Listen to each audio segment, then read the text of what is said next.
ID at Xbox is finally here. IGN and Xbox teamed up to bring you an exclusive look at some of the most exciting upcoming indie games in a showcase jam-packed with new trailers, never-before-seen gameplay, and more.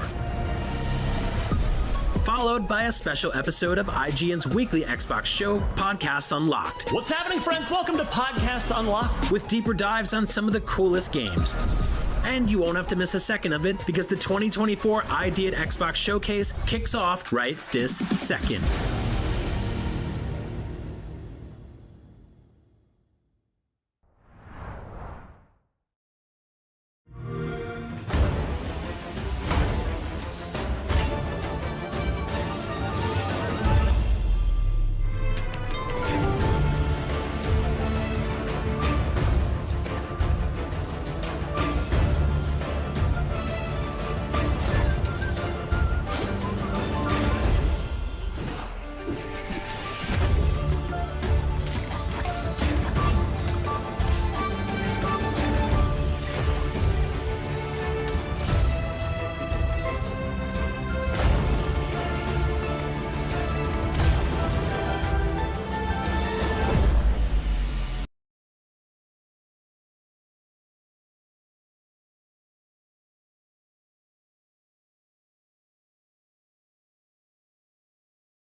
ID at Xbox is finally here. IGN and Xbox teamed up to bring you an exclusive look at some of the most exciting upcoming indie games in a showcase jam-packed with new trailers, never-before-seen gameplay, and more. Followed by a special episode of IGN's weekly Xbox show, Podcasts Unlocked, What's happening, friends? Welcome to Podcast Unlocked. with deeper dives on some of the coolest games. And you won't have to miss a second of it because the 2024 ID at Xbox Showcase kicks off right this second.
Hello and welcome to the 2024 ID at Xbox Showcase live on IGN. We just kicked things off with a brand new look at Aster Blade of the Monolith. It's just the first of many awesome games we'll be checking out today. We're going to be showing off a ton of great indies that will be making their way to Xbox and PC in the near future. We'll be revealing some never-before-seen games, plus taking closer looks at some of the most anticipated upcoming releases and doing a few live Let's Plays so you can see these games in action.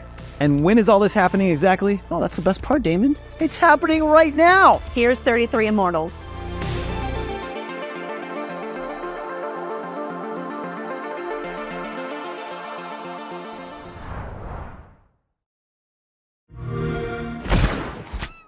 "33 Immortals" is a 33-player co-op action roguelike game, where you pick up your controller and go on epic raids in increasingly difficult regions. Your goal is to fight and survive together with as many players as possible in each region. There are plenty of ways to cooperate, stick together, heal each other, fight together,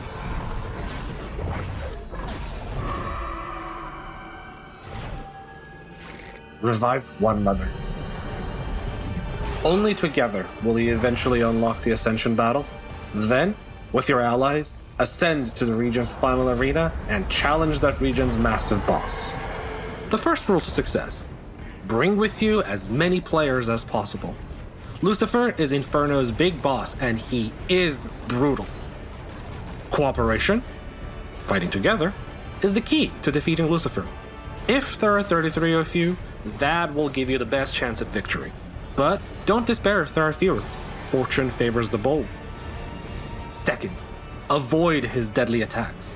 Frozen Hate, Last Betrayal, and Eternal Sorrow will deal unavoidable, unblockable damage if you're caught in the area of effect. Third, know your weapons. Take advantage of each player's unique skills and weapons to tackle Lucifer's formidable challenges, whether they're his own attacks or those done by his minions. Finally, and perhaps most importantly, stick together and cooperate. Use your co-op powers wisely. Your group's collective strength is essential to defeating our powerful boss and unlocking access to the next region, which will not only feature tougher enemies, but also tougher bosses. More to come on those new regions and bosses real soon.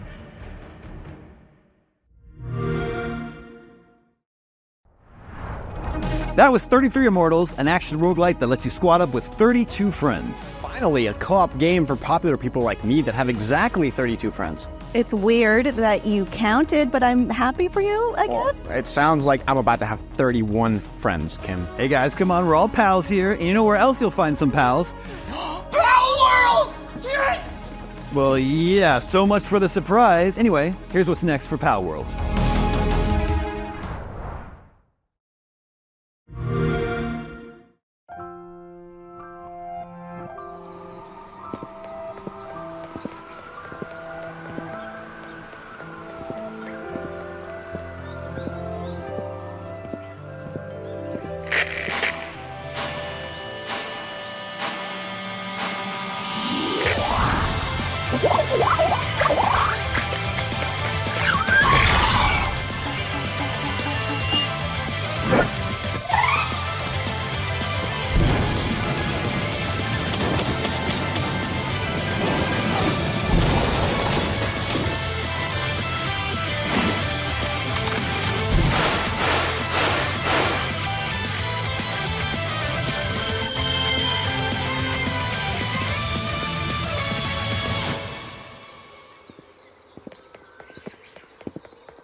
Hello, little bird.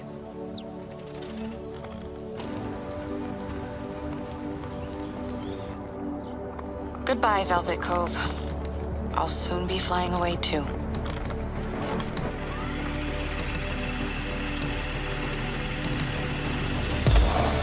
I've got a feeling I can't explain.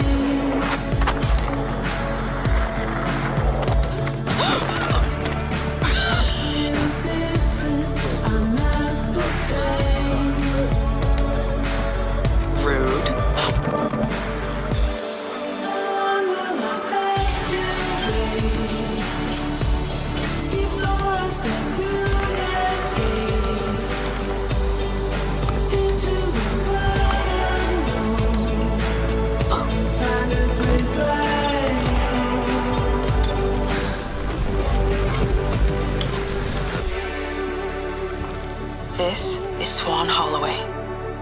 And if you find this video, it's because I'm dead.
We just got a tease of what's coming to Palworld, and we got brand new looks at Commandos Origins, Centum Lost Record, Bloom and Rage, and Keylocker right here on ID at Xbox, live on IGN.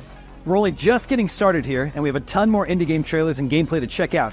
But be sure to stick around after for a live episode of IGN's weekly Xbox show, Podcast Unlocked. But right now, we need to take a quick break. Stick around. ID at Xbox continues after this. ID at Xbox is presented by Xfinity. Stay ahead of the game with Xfinity's blazing fast speeds and smooth, low-lag connection. The Cinefix Top 100. A list so secretive even we don't know what movies are on it or where they rank. What do you mean you don't know? Each episode will reveal one of the movies. Did I rush it? Felt like I rushed it. That was good. I liked it. Talk about why it belongs and finally find out where it ranks. Are you not entertained? Are any of the movies we've shown here even on the list? I have no idea, and it drives me crazy. Join us as we find out on the Cinefix Top 100, Mondays, starting July 3rd. Why so serious? IGN Playlist is the best way to track your game collection. Now you can even import your entire Steam library to Playlist, making it easier than ever to review games, show off your collection of the world, and finally chip away at that massive backlog you keep meaning to get to. IGN Playlist, check it out. Behind every game, movie, and TV show you love is a wild, crazy, and sometimes unbelievable story. No one is just black and white. From revealing the secrets behind your favorite franchises to solving a legendary video game mystery, I'm coming for you. IGN Inside Stories gives you a peek behind the curtain. If people come to the game now and see what's going on there, I think they'll be surprised. Join us as we dive into hyper-dedicated fan bases, worldwide phenomenons, and the most incredible untold tales in games and entertainment. I said, wait a minute, that doesn't sound so good. It was definitely not what I expected in the best way. Inside Stories, available now only on IGN. And I was like, holy shit, we're gonna do this. Want the ultimate IGN experience? Check out IGN Plus. Members get exclusive deals and giveaways, ad-free browsing, unlimited tracking on IGN Maps, discounts at the IGN store and with IGN partners, and best of all, free games. Get 30 days of IGN Plus for just $1. Head to plus.ign.com.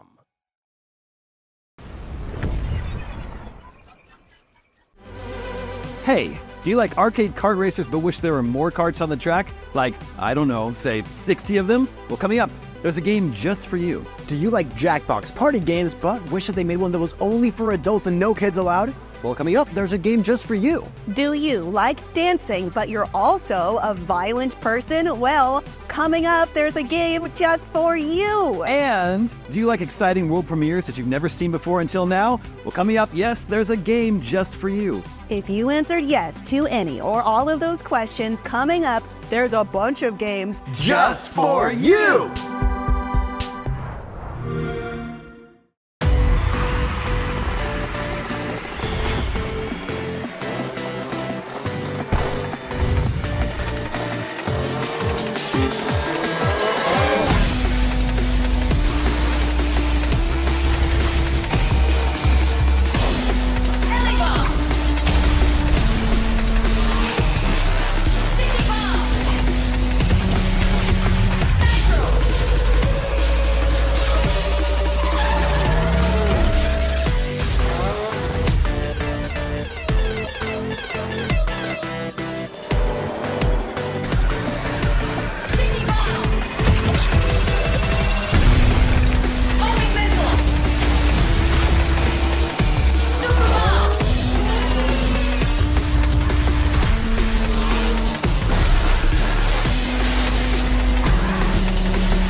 Times and galaxy, a solar system to explore.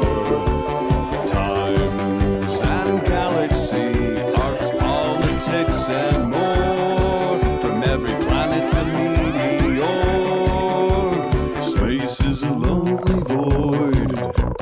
We've got the whole thing covered, from the trash heaps of Og to places undiscovered. Meet Gravity and Copybot, let Arwen be your guide. Yara Scoop and Billy Scoop, so please won't you subscribe? Two times and galaxy, scan your logs for the best quotes. Times and galaxy, hope you're good at taking notes. Now get your assignment and let's go.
You just saw trailers for Stampede, Racing Royale, the Jackbox Naughty Pack, Time and Galaxy, and Sulphur.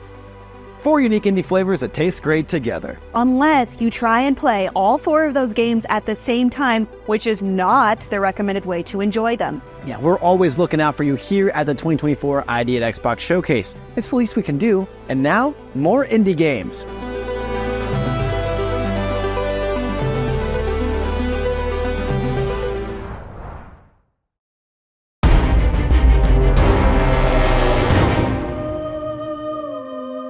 Hi, this is Peter, the head of production at Massive Damage, and I'm going to show you a little bit of our upcoming game, Farah, The Sundered Tribes. If you haven't seen Farah before, it's a combination of co-op monster hunting, open world survival craft, and a tribal colony sim with a heavy focus on aerial mechanics. This is my village here. This is where I manage my tribe and where they craft all the equipment and potions and weapons and food, all the stuff that we need to survive in Farah.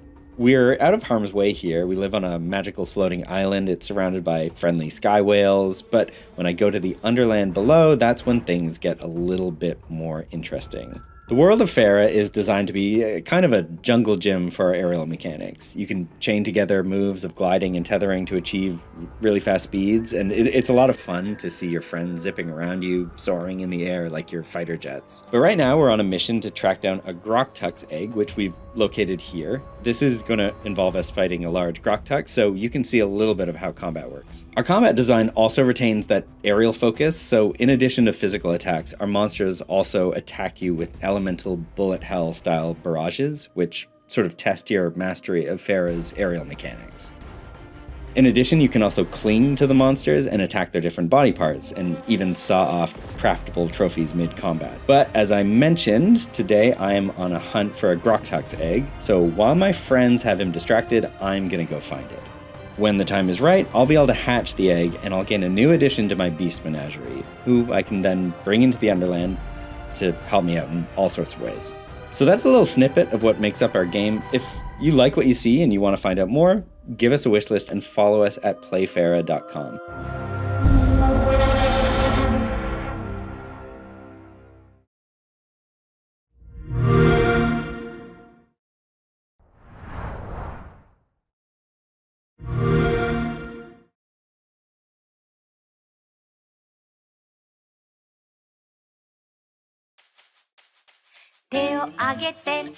目で合図息を合わせて All you need is help All をこいで You need とない今 Is とつないだ Help お手伝いよろしくね手を挙げて目で合図息を合わせて All you need is help All みんなで You need も何度も Is と遊んで Help わからないことだらけ、手を挙げて目で合図息を合わせて All you need is help, help, help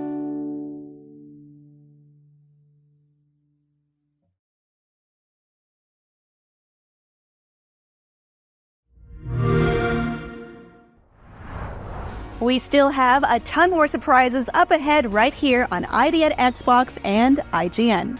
Can we tease one of them? Like, make fun of them in rude or mean ways? Like, spread a vicious rumor about them on the playground? I don't know why you'd want to do that to any of the games here today. None of them have done anything to deserve that. After all, isn't teasing just a less mean version of bullying? I mean, tease one of the games we're going to show later, as in the show, reveal a part of a surprise like a clue. You know what? Forget it. It's Vampire Survivors. We're going to show you new stuff coming to the hit game, Vampire Survivors. Does that work for you? Oh yeah, it's way better. I love that game. Well, I'm glad you two worked that out. Anyways, don't forget to stick around after the showcase for a very special ID at Xbox post-show edition of Podcast Unlocked, IGN's weekly Xbox show. But first, here's a whole bunch of upcoming indie games coming to Xbox, including one you can play today. Take a look.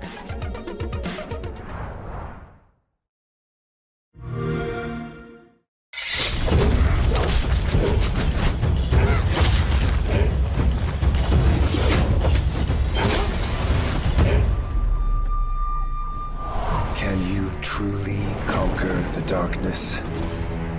If it returns, night after night, the formidable Wardens of the North, hailed vanquishers of the Dark Wings, feared not. Tirelessly they trained generation after generation, ready for that fateful day when the shadows would reclaim their bloody reign. Alas, we never have as long as we dare hope. As Arlo, son of Eivor, prepare to embark on an epic quest across the vast realms of the Northern Wastes to purge your lands of the darkness once and for all. But you won't defeat Count Kazak and his dreaded Sky Scorchers alone. Unite the disparate clans of the realm, rebuild Winter's Edge to an all-new glory, and forge the very weapons of legend. Though remember, the stronger the light, the darker the shadow.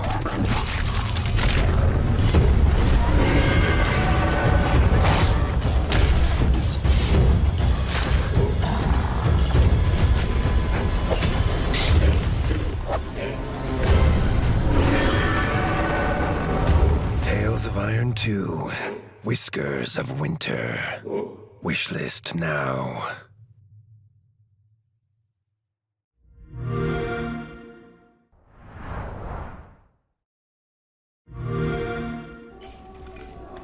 So you want to hear about Hangry?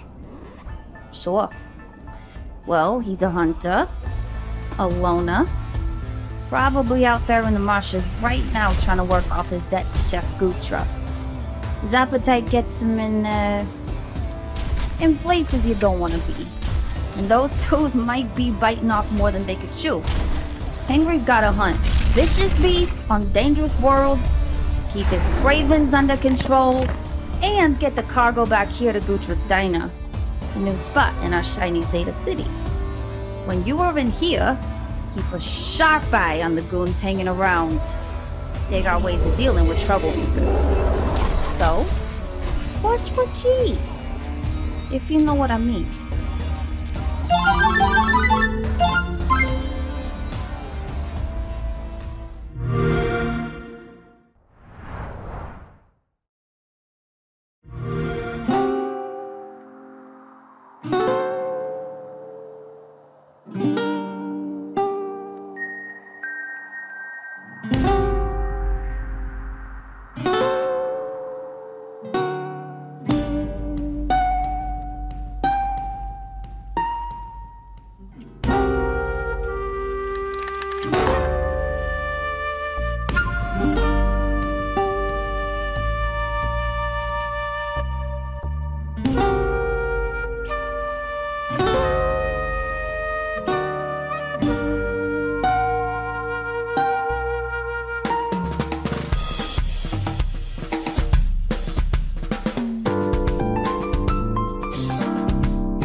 That was a look at the upcoming indie games Tales of Iron 2, Hangry, Promise Mascot Agency, and a ton of upcoming releases from Gamera Games, which will all be hitting Game Pass day one. The Rewinder is available on Xbox Game Pass as of, well, today, so keep an eye out for it. And coming up, a closer look at something Xbox is partnering with called the Ayayay Initiative. Yeah, I'm pretty sure it's pronounced Triple I. You know, like AAA, but with I for indie. Are you sure? That doesn't really roll off the tongue like Ayayay. Well, here's an informative video to hopefully set the record straight.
That was a look at some of the featured games from the Triple I Initiative, all of them coming soon to Xbox. Next up, we're checking out an action RPG that has players embarking on a nice, relaxing vacation in the Austrian Alps. My lovely vacations don't usually involve dungeons, personally, but who am I to judge? Let's do some sightseeing in Dungeons of Hinterberg.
You can book your trip to tour the Dungeons of Hinterberg today. It's now available for pre-order. Up next, most survival games require players to collect materials and harvest resources so they can craft stuff to defend themselves. This next one, not so much. In fact, you don't even have to push any buttons. Here's what's coming next to the horrifyingly addictive indie smash hit Vampire Survivors. Check it out.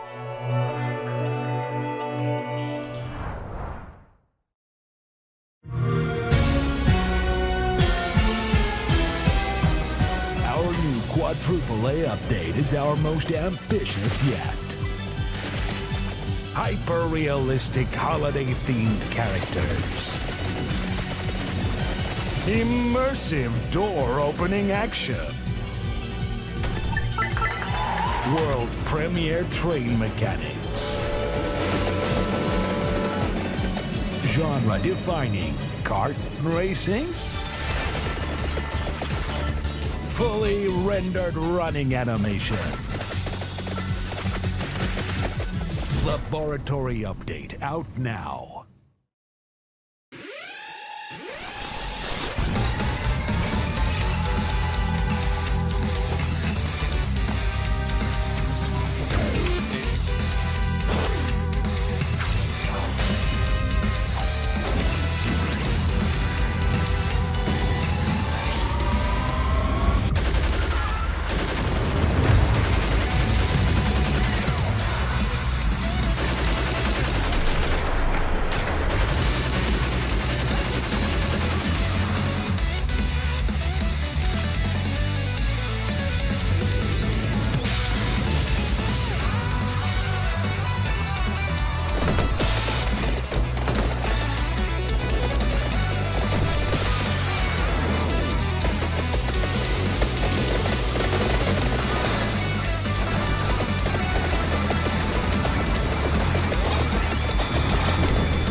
And that's a wrap on this year's ID at Xbox Showcase, but we're not finished just yet. Although the showcase part of the ID at Xbox Showcase is coming to a close, that doesn't mean we don't have more to showcase you. That sounded weird. Either way, we showed you a bunch of awesome games today, but now it's time to actually play them. Up next, we're taking a deeper dive into some of the awesome games for today's ID at Xbox: Aster Blade of the Monolith and Hangry, the ARPG that mixes food and violence. See, trailers are great, but we can't wait to show you how those games actually play. And after those game demos, be sure to stick around for our official Podcast Unlocked post-show, breaking down all the biggest announcements, reveals, and trailers we showed you on ID at Xbox today. Oh, and if you want to get your hands on some awesome upcoming games, catch even more trailers, hang out with the IGN crew in person, and check out new reveals from some of the biggest names in games and entertainment, IGN Live is the place to be. IGN Live is happening this June 7th through 9th at the Magic Box in Los Angeles, and we want to see you there. Head on down to IGN.com/live for more info and to get your tickets before they're gone. I'll be there. Thanks for watching this year's ID at Xbox Showcase. Now keep watching for more Hangry, Aster Blade of the Monolith, and of course, our Podcast Unlocked post-show. Stick around. ID at Xbox is presented by Xfinity. Stay ahead of the game with Xfinity's blazing fast speeds and smooth, low-lag connection. Grand Theft Auto 6. It's been a long and winding road leading to the biggest video game of all time, but it's still so far away. Trust? Trust. But don't worry, IGN has just the thing to pass the time until Rockstar turns us loose in Leonida, GTFM, a brand new original show all about GTA. Tune in for a hard-hitting Grand Theft Auto 6 analysis. Who is Jason anyways? The internet's biggest and most out-there fan theories. I would make the argument that based on the universe, it's actually not Lucia. Interviews with the most infamous stars of past Grand Theft Auto games. Call me Franklin, all y'all want to say, or Mr. Clinton. And so much more. We are back. For everything GTA, it's GTFM. Only on IGN. Have you ever been stuck on the same quest for just way too long? IGN strategy guides and interactive maps are here to help. IGN guides are trusted by millions, easy to use, and of course, free. You can even track your progress with handy checklists if you go for 100%, just like we do. IGN has the very best, most complete and accurate guides for The Legend of Zelda: Tears of the Kingdom, Baldur's Gate 3, Cyberpunk 2077, Hogwarts Legacy, and so much more. Every guide is tested and verified for you by experts. Just search for IGN. This summer, IGN is hosting a huge in-person event, and we want you there with us. IGN Live is bringing the VIP experience to you, the fans. We've got trailer reveals with brand new gameplay from the hottest games, hands-on game demos for you to play, live tapings of your favorite IGN shows, contests, prizes, cosplay, interactive activations, photo and video opportunities. Most importantly, there will be tons and tons of video games. Now join our crew for IGN Live from June 7th to 9th at Magic Box in downtown LA. Tickets available now. Welcome back to ID at Xbox Live on IGN. I'm Damon Hadfield, and right now my good friend Kim and I are taking a look at Aster, Blade of the Monolith.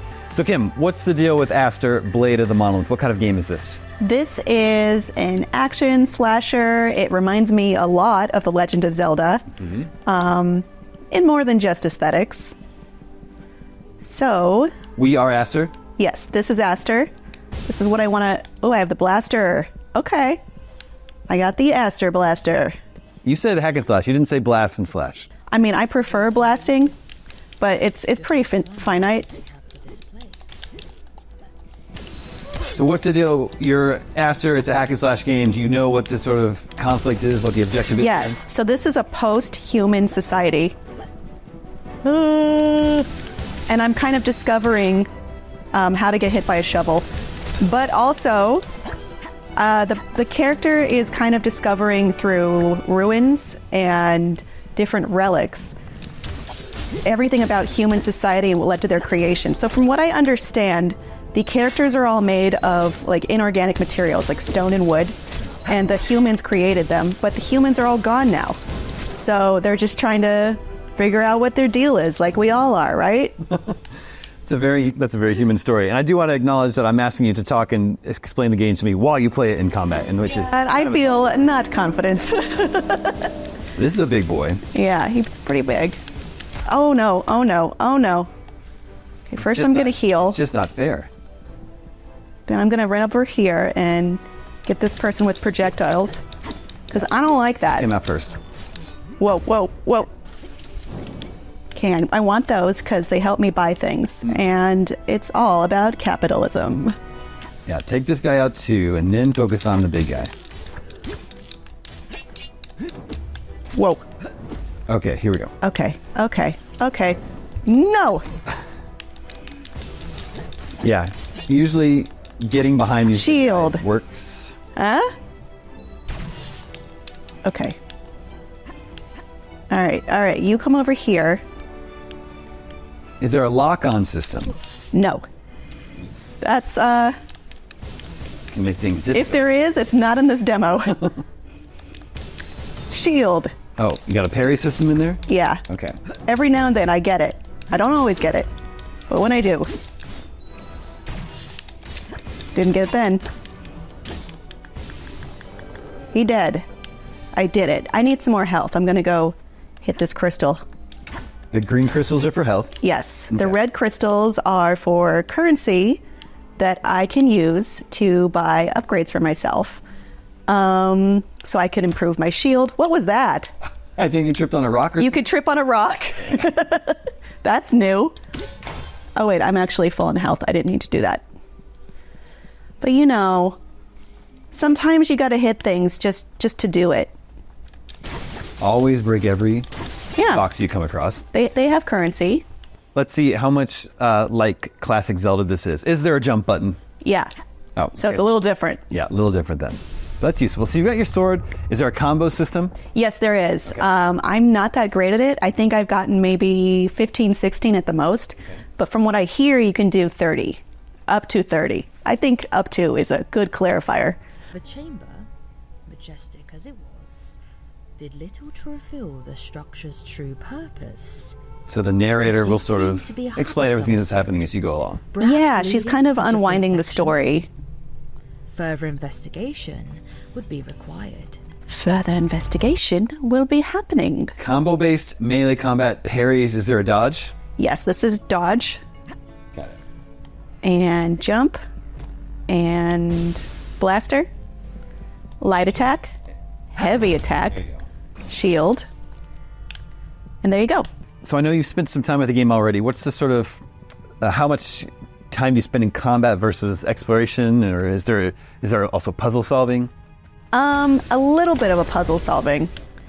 I mean, I think I only got access to a limited part, but what I'm trying to do is, actually I forgot I could do this.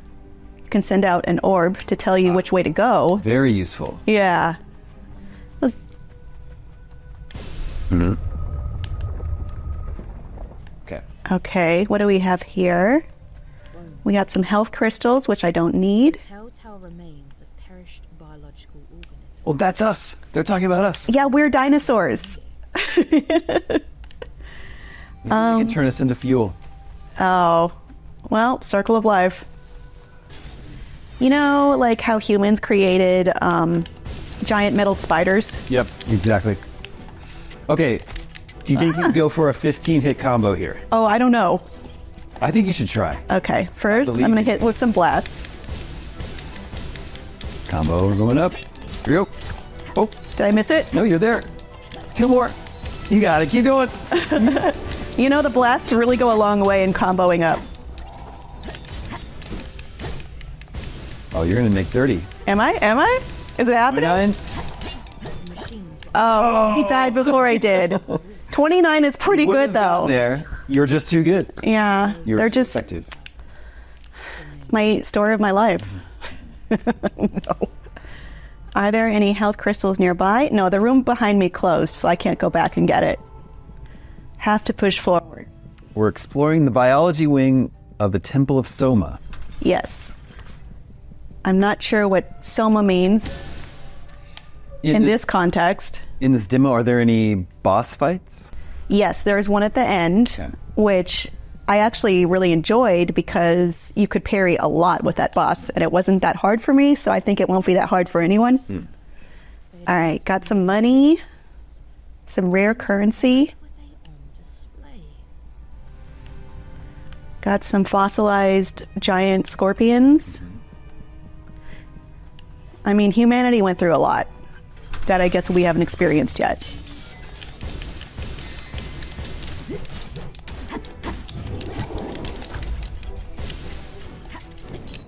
So post-human, but also is this Earth? On Earth? I actually don't know, and that's a good question. I assumed yes, but maybe that's just my Earth-centric opinion. Mm-hmm. Oh, there's 2. Soon there won't be. No, why are there so many?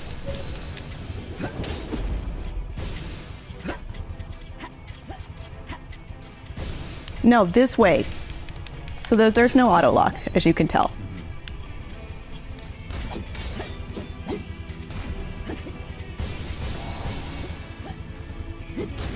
Oh, they just keep spawning. You know, in some levels, there's like a giant crystal that spawns them, but I'm not seeing one here. So I don't think I can stop the spawning. If you see a giant dark crystal, you gotta go hit that crystal. Stop the spawn is a pretty good call to action. Like I could see in the advertisements, Astor, Blade of the Monolith, stop the spawn, spring 2024. You know, it's that or it's a insecticide commercial. What's the yellow meter underneath your health? That is my stamina, I believe. So if I start blasting, it'll go down. Or if I use my shield and my shield gets hit, it'll go down. And then the 3-segmented blue meter, what's that below that? That is something we haven't learned yet at this part in the demo, but it does turn on this kind of second sight. It's Batman mode. Yeah, kind of. Batman now. But it can reveal passageways that you can't really see yet. Yeah. Maybe I'll get to the part where that actually comes into play. I did it before and I didn't know what it was, and I was like, surely this blue light is hurting my enemies and helping me, but it's not. It's for sight for certain areas that are inaccessible otherwise. Got it. Maybe it could reveal a crack in the wall that could be bombed. Yes. Okay, they're gonna make me work for these red crystals.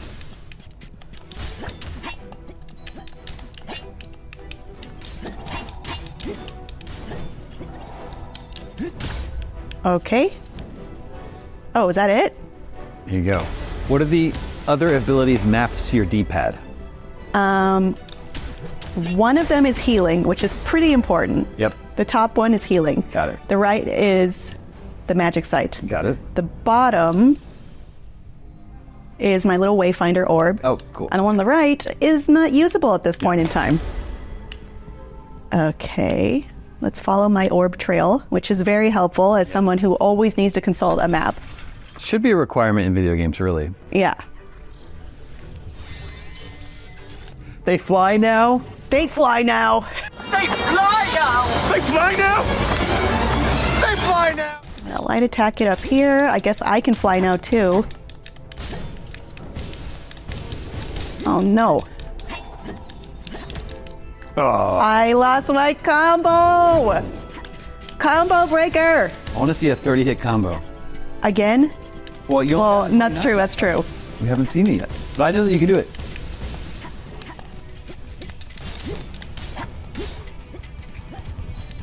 Great dodging. They've got me in a corner. That's not good.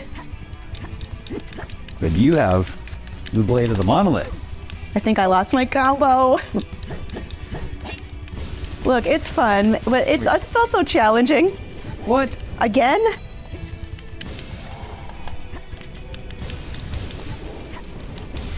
Is there like a crystal I'm not seeing that's spawning these things? I mean, if it's like the other room, you just gotta... Yeah, I guess enough. Gotta keep going. Yeah. Life lessons.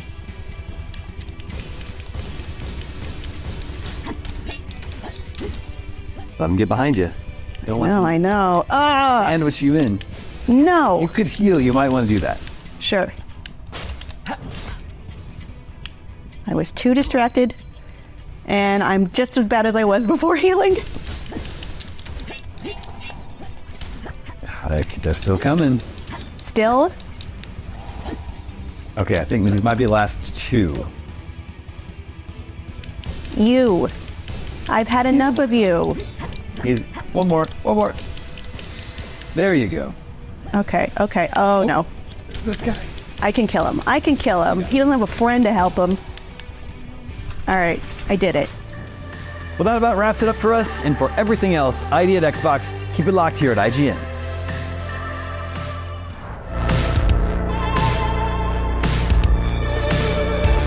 It's not often that a puzzle game quite like Humanity comes along. With its minimal but expressive art direction, adorable ghostly Shiba Inu main character, and an endless library of user-generated content, it's no surprise why Humanity was one of IGN's highest reviewed games of 2023. Now that it's headed to Xbox and Game Pass, there's even more of a reason to check out The Puzzler, where you lead the fate of humanity in your... pause?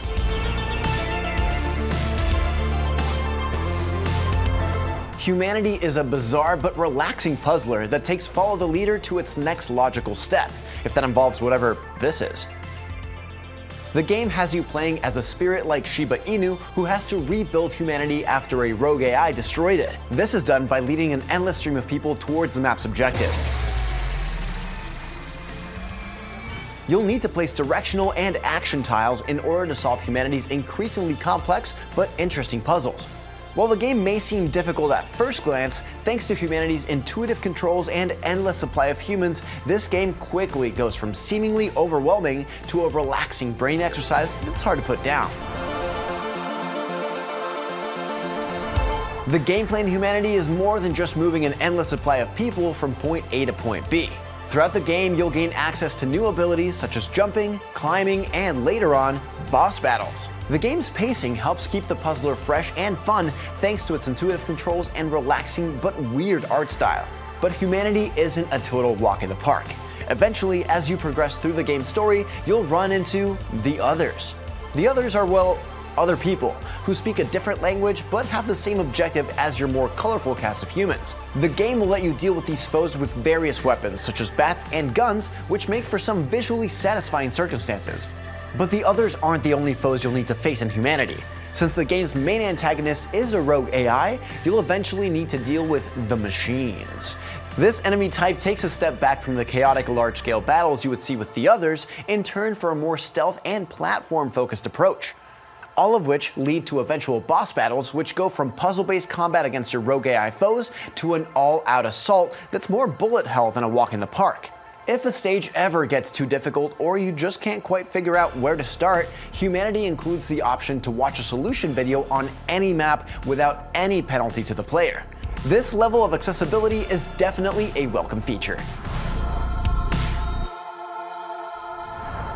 One of Humanity's strongest features is access to a hefty library of over 8,000 user-generated maps that will keep even the most dedicated players busy for a long time after the credits roll on the campaign. User-generated stages also feature an XP incentive, so the more you play, the more you earn. Feel like you can make a better stage than anyone else? No problem. Thanks to the game's intuitive map editor, it's pretty easy to bring your creative ideas to life, just like this stage inspired by the Gears of War franchise.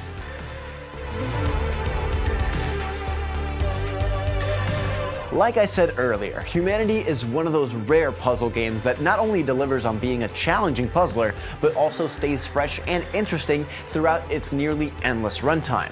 If you're looking for a puzzler that's a little different, but also has an emphasis on style, tight gameplay, and allows you to create and share your own puzzles, then Humanity is definitely worth checking out when it releases on May 30th on Xbox and Game Pass. ID at Xbox is presented by Xfinity. Stay ahead of the game with Xfinity's blazing fast speeds and smooth, low-lag connection. IGN has the most thorough, easy-to-use, and high-tech maps out there, period. And by high-tech, we mean it. We've recently added features like personal notes that save to your IGN account and a region selection tool that lets you cruise around the biggest maps with ease. IGN maps load faster with more markers than ever and are built for your phone as your constant companion to the biggest games. So start checking off markers for the games you are playing for free at IGN Maps today. This summer, IGN is hosting a huge in-person event, and we want you there with us. IGN Live is bringing the VIP experience to you, the fans. We've got trailer reveals with brand new gameplay from the hottest games, hands-on game demos for you to play, live tapings of your favorite IGN shows, contests, prizes, cosplay, interactive activations, photo and video opportunities. Most importantly, there will be tons and tons of video games. Now join our crew for IGN Live from June 7th to 9th at Magic Box in downtown LA. Tickets available now. Want the ultimate IGN experience? Check out IGN Plus. Members get exclusive deals and giveaways, ad-free browsing, unlimited tracking on IGN Maps, discounts at the IGN store and with IGN partners, and best of all, free games. Get 30 days of IGN Plus for just $1. Head to plus.ign.com. The Cinefix Top 100. A list so secretive even we don't know what movies are on it or where they rank. What do you mean you don't know? Each episode will reveal one of the movies. Did I rush it? Felt like I rushed it. That was good, I liked it. Talk about why it belongs and finally find out where it ranks. Are you not entertained? Are any of the movies we've shown here even on the list? I have no idea, and it drives me crazy. Join us as we find out on the Cinefix Top 100, Mondays starting July 3rd. Why so serious?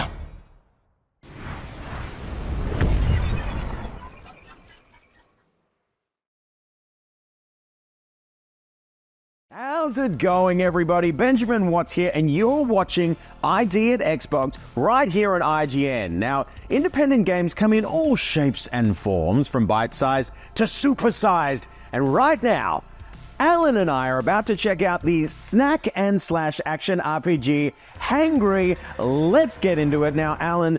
We are how far into the game? We're about 20 minutes into the game, and I love the term snack and slash because I feel like it's very, very topical for this game.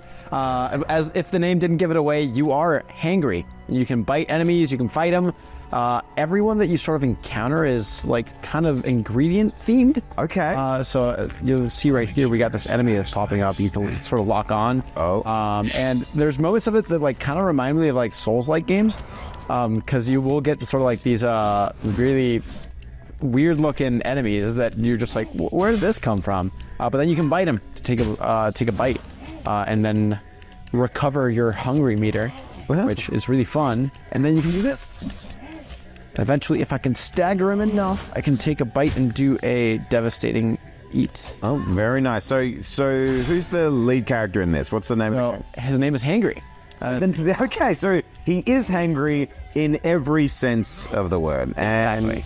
All right, he definitely looks he looks a little like Beast from X-Men, which I like, especially if he was a, greaser from the 1950s. Got some slick back hair, got some leather jacket with, what are they, spikes on the top? Some spikes on the top right there. Look at it. He's a handsome fella. Looking good. I mean, some people were definitely into that Beast look from Beauty and the Beast. That's true. So right now we are on the hunt for some ingredients. Okay. To bring back to our main base of operations. I see another we got here. Right here. Spidey's a pickle crock. Oh, I do love myself a pickle crock. And then you can actually go and harvest them, and so you'll get crock garlic if you defeat those enemies. So the more ingredients you get, the sort of better your score is.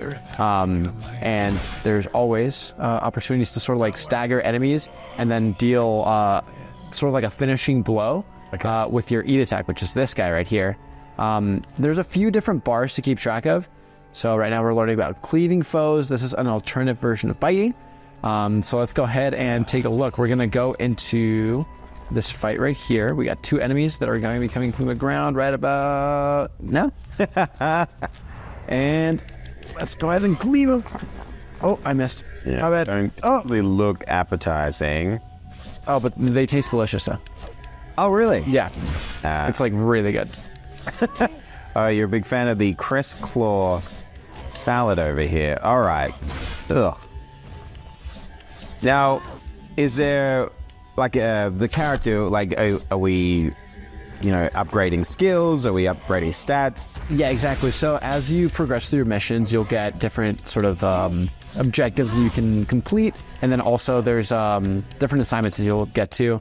Right now, actually, I want to show you the hangry mode, because it acts almost like if you remember like the rage mode from God of War. Yeah. It has a very similar sort of mechanic where you fill up a bar and then you can pop it to do a ton of damage, and that'll help you out a lot if you're in a pinch, getting overwhelmed by enemies. There's always something you can pull out of your back pocket to make sure that you don't actually end up going down. So you were talking about upgrades. You can evolve, and what I like is that there's actually different sort of anatomic things that you can evolve within your character.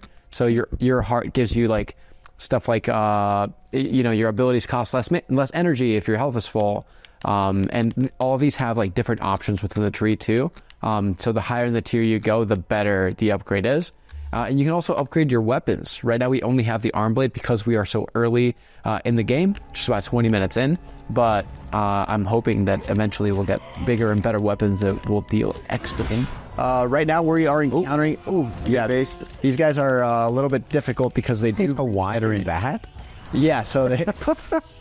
the bats actually regenerate health, so you kind of have to like just focus them down. I was like, what kind of food? It's like they're pizza, right? They're Hawaiian pizza? Okay. Yeah, it kind of looks like a pizza slice, right? Yeah, but Hawaiian pizzas are good. That's it. I don't know about that. What do you mean? You don't like pineapple? You can also pop your hunter sense. Let you sort of track different larger enemies that are usually like the main objectives. Okay. So I was like, I feel like you're going to detective mode for a second. It kind of does act like that. If you like have ever played, the Last of Us games or like Arkham, there's always, you can sort of spot like the points of interest through that, and it acts very similar to that mechanic. Oh, I'm getting a few enemies right here, and boom, easy.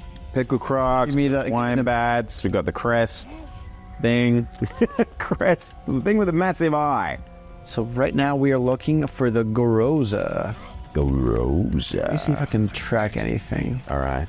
Right now I'm not seeing too many identifiers, but usually it'll pop up as like a blue sphere with like little like particles coming out of it. So keep an eye out for that. If you do see it, let me know. Almost like we're in Dora the Explorer. Just be like, it's right there.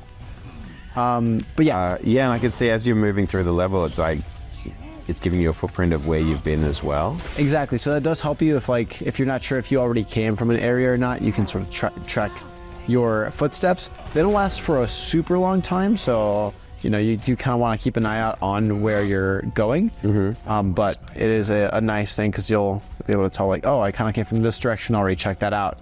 Oh, this is a new one. Here we go. This is the Goroza we were looking for, I believe.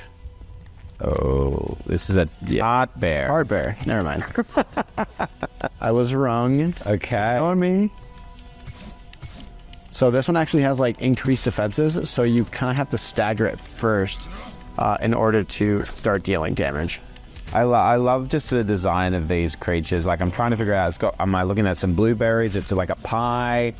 It kind of, from the other side, it looked like it was like bananas with syrup on it. I don't know, man. It's got a bit of everything. A little bit of everything. Oh, you're so close. Come on. Get that tart bear. Oh, what's this power you've got? What's this electric? Yeah. Whoa. After the tornado? Yeah.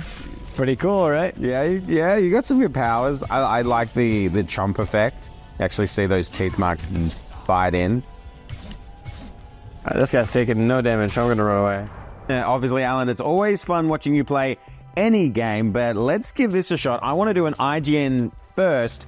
I would like us to attempt to play the game together using a single controller. Are you up for that? I don't know how it's going to go, but let's give it a shot. Well, knowing your skills, it can only get better. So here we go. All right, where are we headed? So we're heading up here. We got to find the Garoza and take it down. Oh, I don't want to hurt the bat. No, let's run away from that. Okay. Ow. Hey, what about I was on your side, and you just... Absolutely not. Oh, the pickle crocs. You're going to my burger, croc. Then you hit A and you should be able to harvest it. Oh, yeah. Here we go. All right, so we're trying to find the Garoza. And that should be, I think, over on the right side. Now, is that... Oh, is Abby over here? You want to go fight it? Okay. Yes, I do. Whereas it can run if you press it on the left stick. Where am I looking? Am I going... Which one? Yeah, you got the camera, so we should be going a little bit further right. Oh, I see. That's it right there. That's where. Right, and we're doing a clean kill? Oh, no. Yeah, fight it. Bam. I still make all my own, Oh, bam. How it goes. Oh, bam. Yeah, we got 2 out of 3 ingredients. Almost there. Nice. Now hit right trigger. Right trigger. Nope. Hit right trigger. Doing it. Am I doing it? I feel like I'm not doing it. Just keep stabbing it. Oh, just keep spamming it. Okay, can do. You got it. Take this, dude, tart bear. Now hit Y. Hit Y a bunch.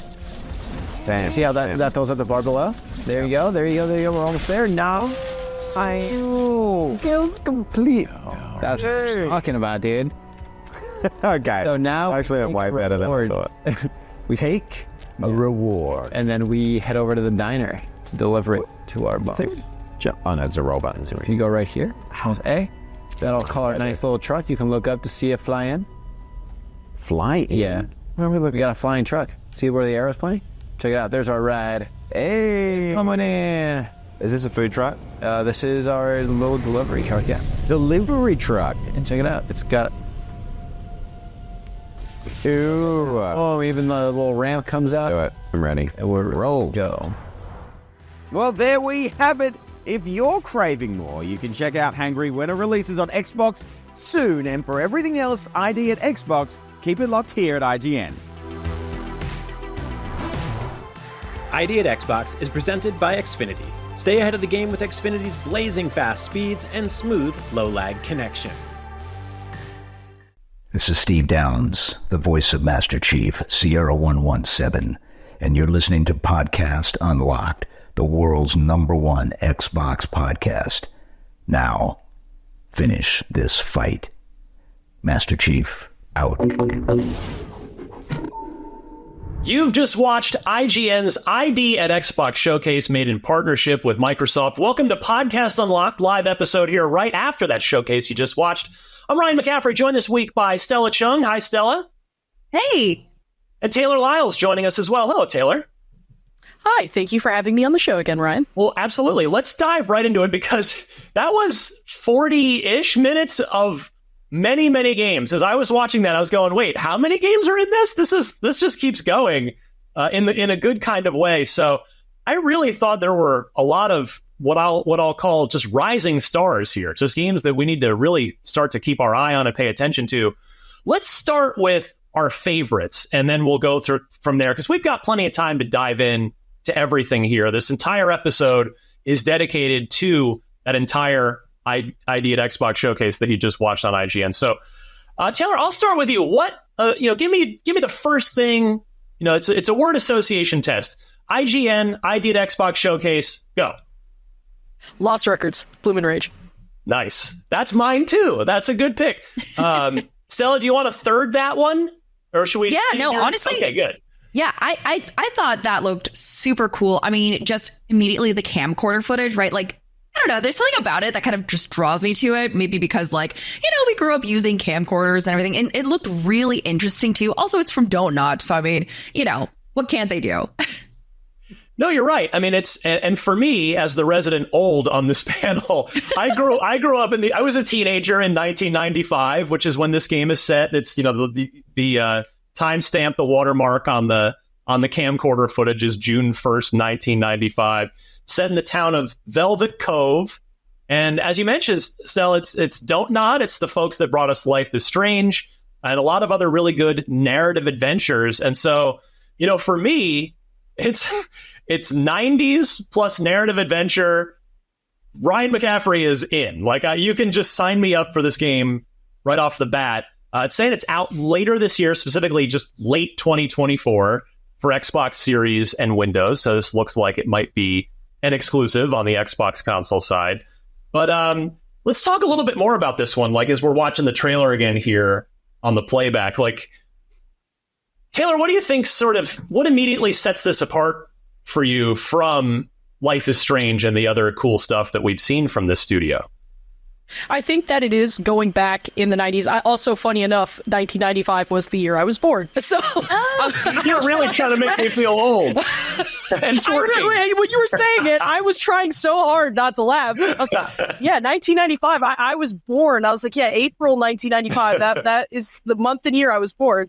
But you know, just the fact that they are going back in time, setting this in the 90s, because all the other Life is Strange games, and even when they made Tell Me Why and Twin Mirror, they were all set kind of like that modern day or around that time, like when the game was developed. So setting this in a different time period, they have a lot more creativity that they can kind of leverage on versus just instead of just kind of pulling from whatever is happening at the time that they're developing it. I'm curious to see kind of what the music selection is going to be, because I feel every game that Don't Nod has made, especially the Life is Strange games that they made, which is just 1 and 2, I thought that the soundtrack was just perfect.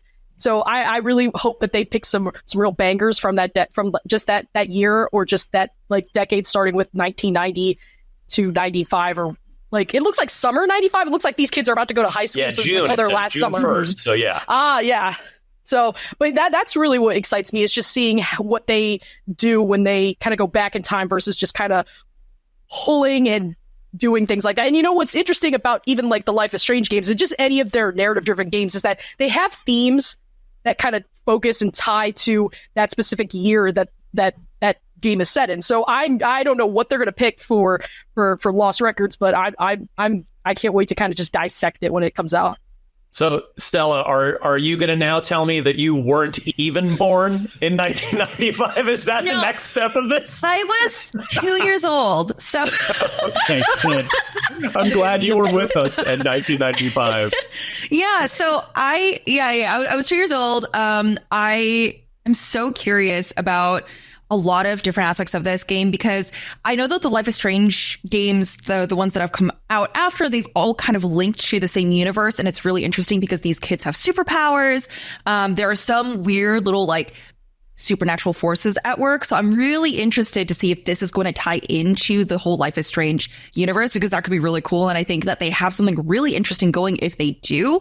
It's almost like a collection of little stories from different timelines in the universe. So I don't know. I'm super into that sort of aspect. Also, right here, when you see the camcorder kind of glitching over specific symbols, I'm like, I wonder if this is going to be like, what if it's some sort of like UFO discovery, or it's like some weird like supernatural discovery in some way. And I feel like mostly the kid at the end is joking about like, oh, if you find this, I'm dead, because, you know, kids are funny and like to make jokes like that.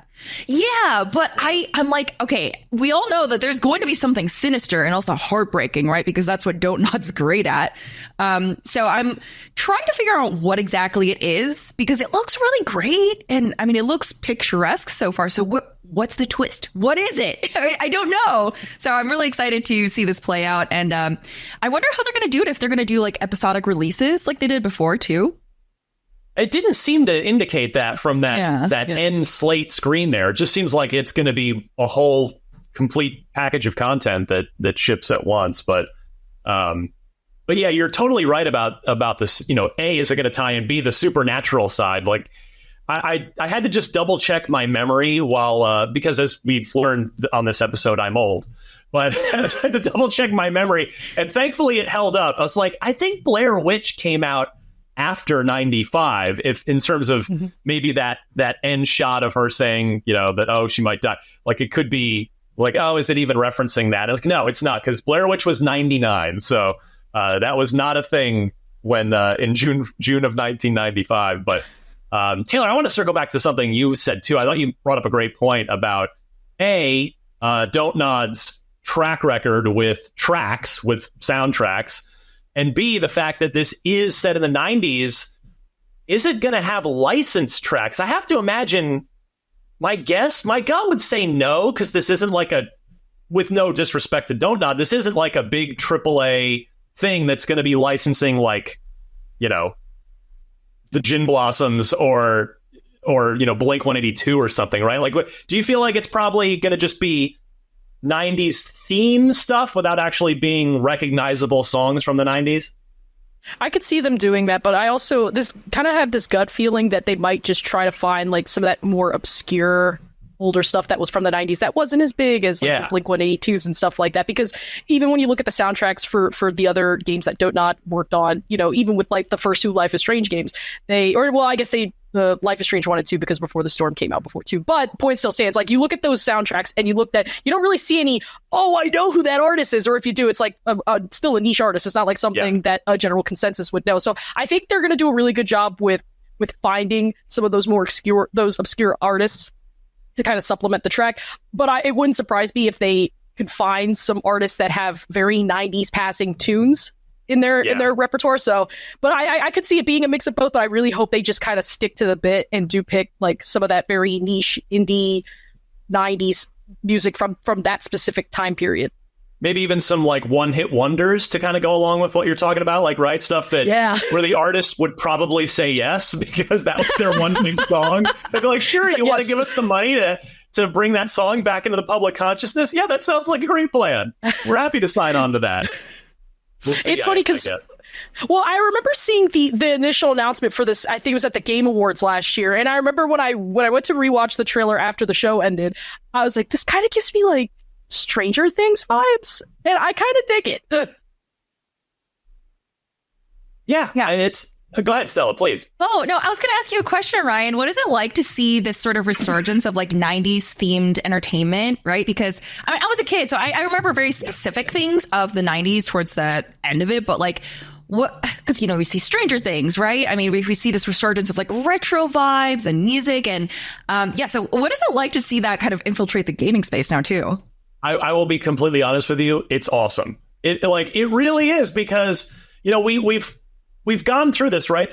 We kind of went through an 80s phase, and now like even with retro games, right? Where a lot of retro games had like 8-bit and then it kind of, 16-bit graphics were sort of a thing in modern retro games. But now we're even starting to see, granted it's moving into more a little the late 90s, 2000s, but even some sort of PS1 era games from a visual perspective on purpose. And so, there's a reason that nostalgia sells, because it makes you feel good. And so I do love seeing games set in the 90s. Like, it does make me happy. I'm not going to lie about that. Like, it's pretty cool. So I think Taylor's point about soundtrack, I'm going to be now extra curious about, if it's actual 90s music, great. But if it's just sort of 90s inspired stuff, I'm still going to be curious to hear that as well. And, the other thing I was thinking about with this trailer, now that we've watched it again a few times, is with the whole way it's set up, 95. And I wonder if this is like their last summer before they all go off to college, because of the way the sort of the trailer was playing out. So we'll see.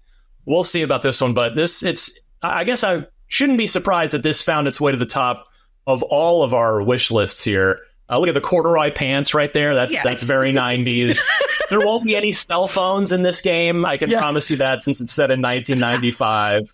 What about those giant phones? Like I just keep my Saved by the Bell. Yeah, Go full Saved by the Bell. Yeah, I mean, and although back on the soundtrack for a quick second before we move on here, since it does seem to be revolving around this group of friends that skateboards, I do wonder if it will be more like early grunge stuff, either in like Taylor was saying, actual licensed grunge stuff from the early to mid 90s, or just inspired by. But that would be my guess of where this game is going. And I've enjoyed some of the Life is Strange stuff. I haven't played all of them, but to me, these are, Don't Nod is kind of carrying the torch that Telltale left behind when they unfortunately went under, and maybe they're still going with, maybe Wolf Among Us 2 is still a thing. It's kind of hard to tell at this point, but this game is right up my alley, and I'm glad all of us this stood out. So, all right, that was our initial top pick, but we will be right back here on this live episode of Podcast Unlocked, reacting to the ID at Xbox showcase that you just watched. We've got so many more games to talk to you about right after this. The Cinefix Top 100. A list so secretive even we don't know what movies are on it or where they rank. What do you mean you don't know? Each episode will reveal one of the movies. Did I rush it? Felt like I rushed. That was good. I liked it. Talk about why it belongs, and finally find out where it ranks. Are you not entertained? Are any of the movies we've shown here even on the list? I have no idea, and it drives me crazy. Join us as we find out on the Cinefix Top 100, Mondays starting July 3rd. Why so serious? IGN Playlist is the best way to track your game collection. Now you can even import your entire Steam library to Playlist, making it easier than ever to review games, show off your collection of the world, and finally chip away at that massive backlog you keep meaning to get to. IGN Playlist, check it out. Behind every game, movie, and TV show you love is a wild, crazy, and sometimes unbelievable story. No one is just black and white. From revealing the secrets behind your favorite franchises to solving a legendary video game mystery, I'm coming for you. IGN Inside Stories gives you a peek behind the curtain. If people come to the game now and see what's going on there, I think they'll be surprised. Join us as we dive into hyper-dedicated fan bases, worldwide phenomenons, and the most incredible untold tales in games and entertainment. I said, wait a minute, that doesn't sound so good. It was definitely not what I expected in the best way. Inside Stories, available now only on IGN. And I was like, holy shit, we're gonna do this. Want the ultimate IGN experience? Check out IGN Plus. Members get exclusive deals and giveaways, ad-free browsing, unlimited tracking on IGN Maps, discounts at the IGN store and with IGN partners, and best of all, free games. Get 30 days of IGN Plus for just $1. Head to plus.ign.com.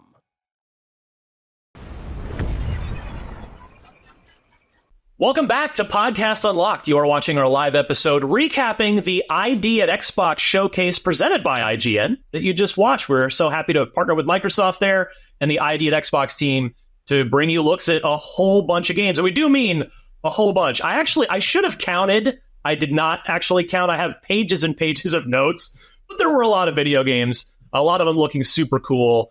We started with one of our favorites there, which was Lost Records, Bloom and Rage. But let's keep talking about some other stuff. Stella, I'll go to you here. What else jumped out at you that you want to talk about for a couple minutes? Sure. You know what? I think we kind of have to point out Palworld. I mean, that's a game that I sank like 80 hours into with the first weekend it came out. So I'm really happy to see it getting updates. I was a little bit worried. I think a lot of players were actually kind of worried about Palworld because the developer had this track record of starting projects and then kind of stepping away from them when it didn't really seem to be working out for them. But Palworld was such a huge success upon launch that I think they finally found their stride with, implementing updates, even if it was like little patch notes here and there before this massive update comes out. So I'm really glad that they're continuing to support it, that they haven't given up. And this does seem like they are setting a sort of precedence with their players on what to expect with the game. Because I again, like a lot of people were worried that, oh, what if they don't upgrade this? What if they also step back from this? Who knows? So it does make me happy that there's more content coming. There are new pals. It seems like there's going to be new guns, which is really fun. Energy-based weapons, and then also a flamethrower. I mean, that's cool. I think the frog is super cute. I don't know what he does, but he is so cute. So I'm really happy that they haven't run out of ideas yet, that they've been continuing to update this. It will be interesting though, because I know that the player base did drop off just a little bit because there were a ton of like survival games that came out. But I definitely am going to keep an eye on the numbers to see how many people come back for this specifically.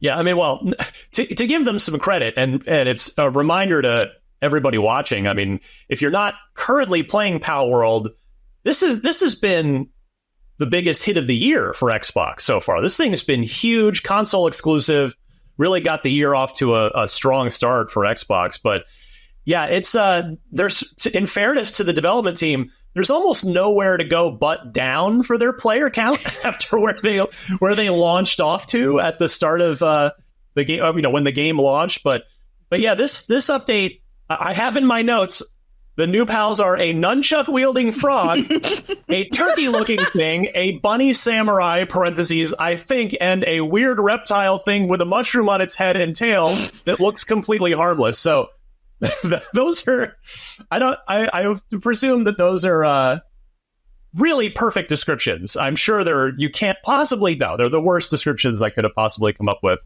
while watching this. But well, I'd love to see you name all these pals just based off those descriptions. Yeah, I mean, I love the sort of the sort of Japanese garden here, the setting. Like it looks great. I mean, PlayStation had Helldivers 2 that's been its sort of big indie hit to start the year, and Xbox has Pal World. So, Stella, do you think you're going to go back in when this update drops? Oh, yeah. No, I'm definitely going to. I think I needed a good time away from survival PvE games, and now I can go back in and do it. But I'm so sad they actually apologized for this, which is the funniest thing. So they patched out the ability to catch dungeon bosses, because you were able to do that and then you could use them as your pals, which I mean, I totally did. But anyway, so you could do that. But they were like, hey, we accidentally fixed that. We're so sorry, but we didn't mean to, so don't be mad at us. And I thought it was just the funniest thing, because the community was like, no, we get it.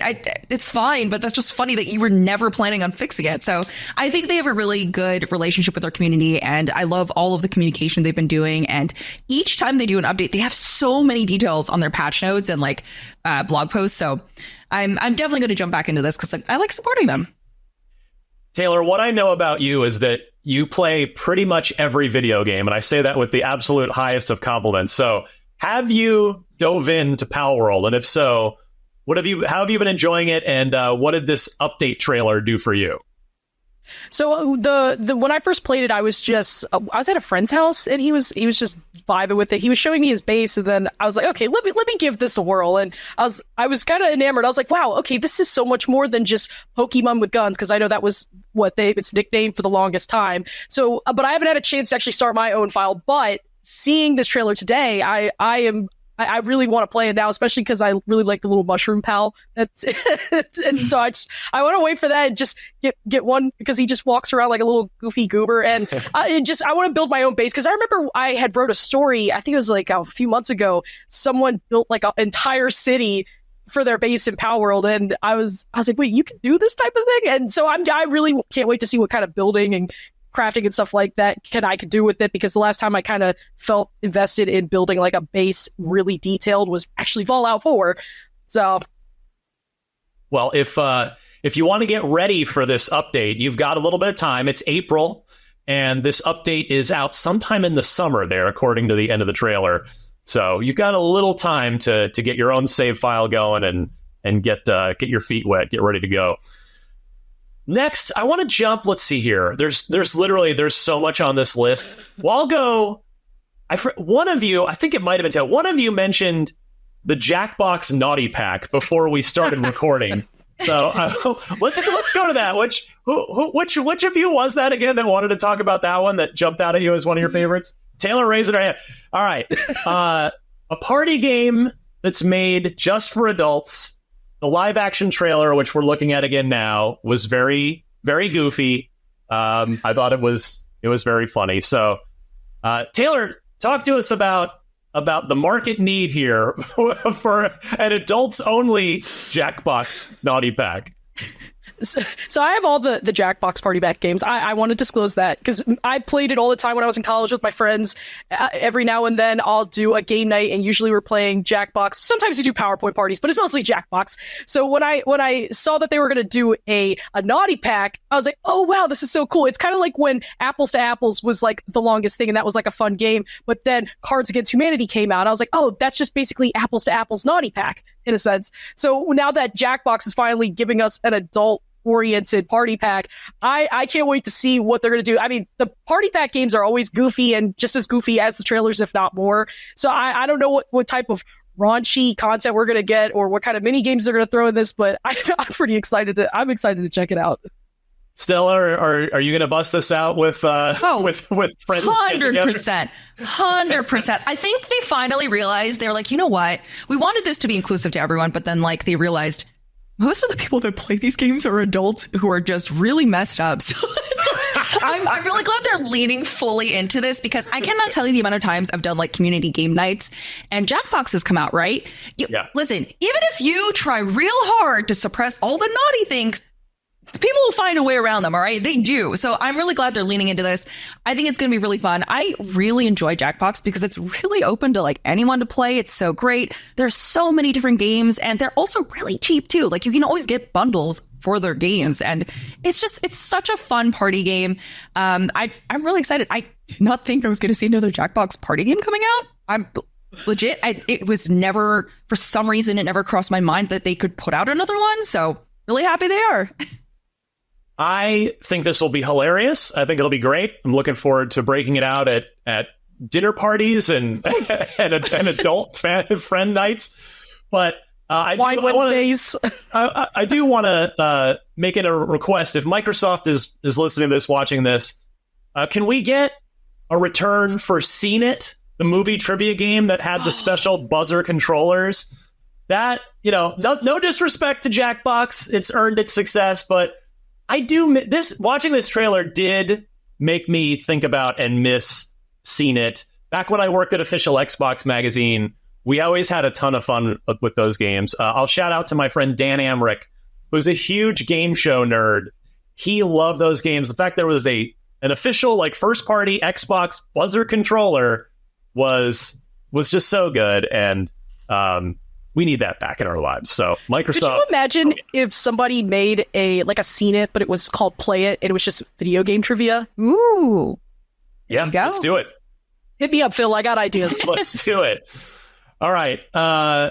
Let's go next to. Actually, you know what? I'm going to say we've got another break coming up in 2 minutes. So I want to talk about 33 Immortals for that time before we have to throw to another quick break and take another pause. So I'll just hog the stage here for a second, only to say that I had the chance with Destin, who unfortunately couldn't be here today because he is sick as a dog. We wish him a speedy recovery. Hopefully he's feeling better. 33 Immortals is a game that Destin and I got to play together with the developers after the Xbox showcase last year. So this has been in the works for a while, and it played great a year ago, or almost a year ago. And then they're still, they're putting the final polished touches on it. The closed beta is launching very soon, less than 1 month, May 24th, launching into Game Pass as well.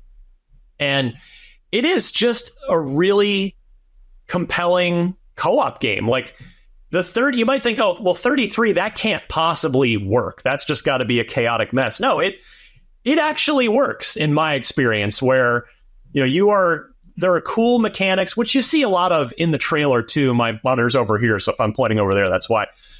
There are these co-op mechanics where it'll just give you these visual clues of, hey, one person is going to use their, I forget what it's actually called, but a super, like just everybody else stand over here to help out with this. And you see here the they're fighting Lucifer here, the boss that's showing off. And I just had, like, I came into this game thinking, all right, I'll sit down and play it. I don't know anything about it. We'll check it out. And I walked away really impressed by the way that it organically and very naturally encourages co-op play in this. So, Stella, when you watched this trailer, what were your thoughts on 33 Immortals? I thought it was just going to be chaos, so I'm a little disappointed it's not. But, you know, as someone who is a newfound enjoyer of Diablo-like games, I am all for trying this. I think it'd be really fun to see just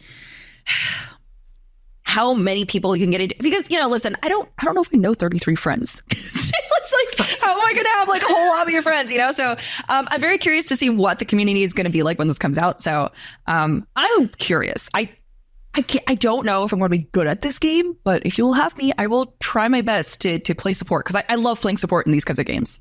Well, the good part is it's going right into Game Pass. So if you need help with the upping that friend count, they've got it. They'll have a built-in audience thanks to Game Pass.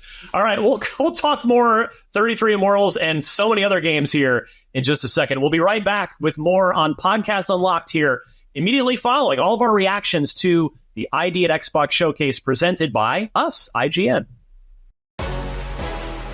Grand Theft Auto 6. It's been a long and winding road leading to the biggest video game of all time, but it's still so far away. Trust? But don't worry, IGN has just the thing to pass the time until Rockstar turns us loose in Leonida, GTFM, a brand new original show all about GTA. Tune in for hard-hitting Grand Theft Auto 6 analysis. Who is Jason anyways? The internet's biggest and most out-there fan theories. I would make the argument that Baseline Universe is actually not Lucia. Interviews with the most infamous stars of past Grand Theft Auto games. Call me Franklin, all y'all want to say, or Mr. Clinton. And so much more. We are back. For everything GTA, it's GTFM. Only on IGN. Have you ever been stuck on the same quest for just way too long? IGN strategy guides and interactive maps are here to help. IGN guides are trusted by millions, easy to use, and of course, free. You can even track your progress with handy checklists if you go for 100%, just like we do. IGN has the very best, most complete and accurate guides for The Legend of Zelda Tears of the Kingdom, Baldur's Gate 3, Cyberpunk 2077, Hogwarts Legacy, and so much more. Every guide is tested and verified for you by experts. Just search for IGN. This summer, IGN is hosting a huge in-person event, and we want you there with us. IGN Live is bringing the VIP experience to you, the fans. We've got trailer reveals with brand new gameplay from the hottest games, hands-on game demos for you to play, live tapings of your favorite IGN shows, contests, prizes, cosplay, interactive activations, photo and video opportunities. Most importantly, there will be tons and tons of video games. Now join our crew for IGN Live from June 7th to 9th at Magic Box in downtown LA. Tickets available now. Welcome back to Podcast Unlocked. We are reacting to the ID at Xbox Showcase presented by IGN that you just watched along with us here. We're halfway into our reactions episode. We've covered a few different games that really jumped out to us the most so far. We just got done talking about 33 Immortals. So, you know what? I'm gonna throw to you next here, Taylor. I'm gonna give you dealer's choice. What game out of, like we were talking about earlier, is easily like at least 12.5 games, if not way more than that. Lots to choose from. What do you want to talk about next from this showcase? I want to talk about Stampede Racing Royale. Let's do it. Yeah, I mean, was it 60 player kart racer? That just sounds so chaotic. Like we're talking about, do we have like 32 friends that could play with us? So I was like, do I know 59 people that are going to race me?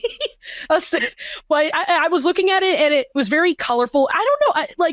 I know the first thing that comes to mind in terms of like art style and all that is Mario Kart, but I don't know why. When I was watching the stream, I kept thinking about Crash Nitro Kart for some reason, and I can't put my finger on why. I don't know if it was just like I don't know, but can somebody help me figure that out? But it's giving Mario Kart vibes. It's giving kind of like chaos that I remember from playing Crash Nitro Kart. I like the power-ups. They also kind of give me Mario Kart vibes, but it's just such a colorful kart racer. I don't know. We don't have a lot of like consistently good kart racers that aren't available, like that aren't just Mario Kart. I mean, I'm trying to, like, the last one I really enjoyed was the Sonic one. I can't remember the official name. I think it was like Team Sonic Racing. Yeah. And that was like the last good one that I really enjoyed. That wasn't a Mario Kart game. So I'm excited to play this. I like that it's kind of like a battle royale. I'm not the biggest fan of the battle royale genre. I mean, I like Fortnite occasionally. I'll play PUBG every now and then. But a racing battle royale type, that sounds interesting to me. And just having that many players, like people just racing on the track at a time, like 60 players, that's a lot. Just imagine how much chaos you're going to cause just from those power-ups alone. I agree with you on like battle royale and racing. Actually, especially arcade racing like this seems like a really good fit. Honestly, I think that could work super well. And while I will say, while I definitely agree with you that it clearly gives off Mario Kart vibes from the gameplay, like there's power-ups, it's, there's accelerator pads on the track and stuff like that. For me, the art style actually gave me like Funko Pop vibes. That's kind of that's kind of where I landed with it. I mean, it's not exactly that, obviously, but that's sort of what came to mind when I was thinking about this one. But I'm with you. Yeah, I think this could be a really fun, just like log on with a bunch of friends, however many, whether it's 59 friends or 5 friends, and you're just out there. Maybe you work together in a little secret club to just take out everybody else before you then turn on each other. But yeah, you're absolutely right about Xbox not having necessarily a ton of great kart racers like this. So yeah, this is a good pick. Stella, what were your thoughts on Stampede Racing Royale? Yeah, I'm not usually into racing games, even if it's something cute like this. I'm terrible at Mario Kart, so anytime there's a party, I heavily avoid it. But I love the customization on the carts that you can see. Like there's the cookie, chocolate chip cookie wheels, which is really cute. I think that the customization is great in this, which is probably why you're like, oh, looks like Funko Pops, because you can make them however you want. I do love the colors. It kind of reminds me of the way that Fall Guys is a battle royale. It's not technically a battle royale, but like you have to go through stages, and especially seeing this like elimination screen, I'm like, dude, that's kind of fun. It makes you feel like you're in this game show and you're trying to climb your way up to the top, and everything is really arcadey and super cute. And I think it's really nice that Xbox seems to be getting more of these higher party games, and we just want to play multiplayer. And I don't know, this seems so cute and so fun. It seems like you can take it as competitively as you want. I do really love that like game show elimination style of this. And I think that's the one compelling reason why I would probably play this as opposed to like playing Mario Kart. I mean, look, if we can't get Crash Nitro Kart on Game Pass, I would love to have Stampede Racing Royale on here. And the more we keep watching this trailer, the more I'm like, yes, I'm getting that Fall Guys-y vibe too, which I gotta go back and play Fall Guys. Thanks, Stella. I'm gonna go back and play that. Yeah, it's so fun. Game. Yeah. While I'm gonna use my platform here on Podcast Unlocked on IGN, just like last segment where I called for a new Scene It game with the game show controllers. If Microsoft is now welcoming, if it wants more Battle Royale type larger multiplayer games, there is the original Xbox Battle Royale game that everyone wants to see again, which is 1 versus 100, right? The original Battle Royale. If you think about it, which I never did until just now, I was like, well, wait a second, you're narrowing down to 1. Yeah. So anyway, Phil Spencer, buddy, pal, friend, guy. 1 versus 100, we need it. But in the meantime, this looked really good. Stampede looks super fun.